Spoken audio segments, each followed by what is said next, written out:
Hello, my name is Hugh Nadeau.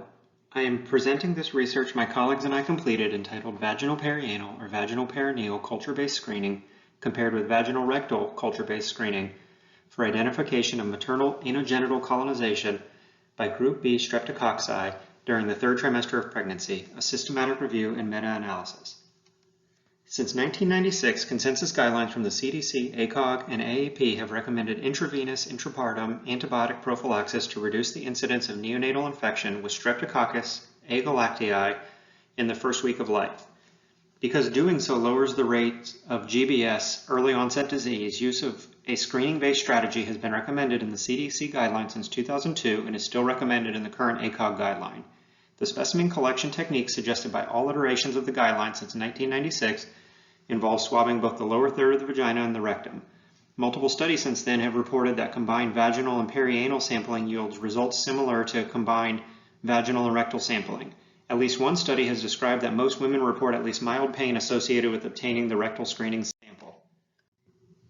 Given this, our objective was using systematic review and meta-analysis methodology. We sought to evaluate agreement between vaginal-perianal or vaginal-perineal and vaginal-rectal sampling for GBS screening cultures.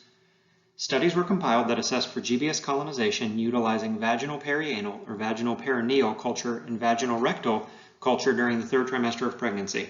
Non-original research articles and studies that did not assess pregnant patients, did not use culture-based screening, or did not compare vaginal-perianal or vaginal-perineal culture with vaginal-rectal culture were excluded. The search identified 559 articles that met inclusion criteria. After exclusion, 6 articles were deemed relevant for full-text review. Following this, 3 further articles were excluded. This left a total of 3 articles for the final analysis, including 643 participants.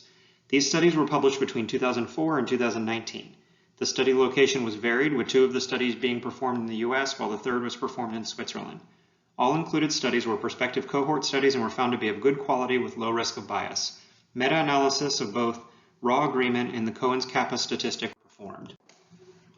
As can be seen in Table 1, most patients in all 3 studies were parous, and all patients were in the third trimester of pregnancy. Patients in the Jamie et al. And the Trapp et al. Studies were younger than those in the study by Wong et al. Ethnicity in the 2 studies completed in the US were similarly allocated, with the majority of participants being white or African American. The Wong et al. Study had a much more geographically diverse population.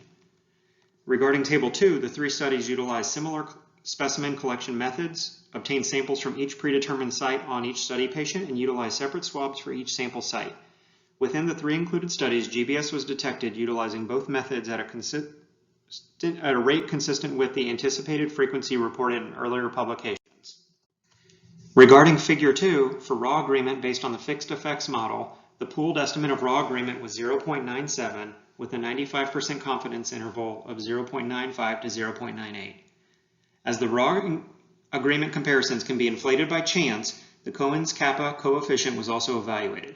In Figure 3, based on the fixed effects model, the pooled estimate of Cohen's-Kappa coefficient was 0.91 with a 95% confidence interval of 0.87 to 0.95, which indicated an almost perfect agreement between the 2 clinical tests according to the Landis and Koch criteria.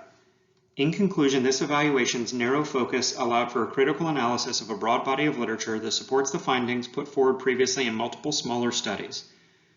That vaginal-perianal or vaginal-perineal sampling yields similar results to vaginal-rectal sampling for screening cultures for assessment of maternal GBS colonization.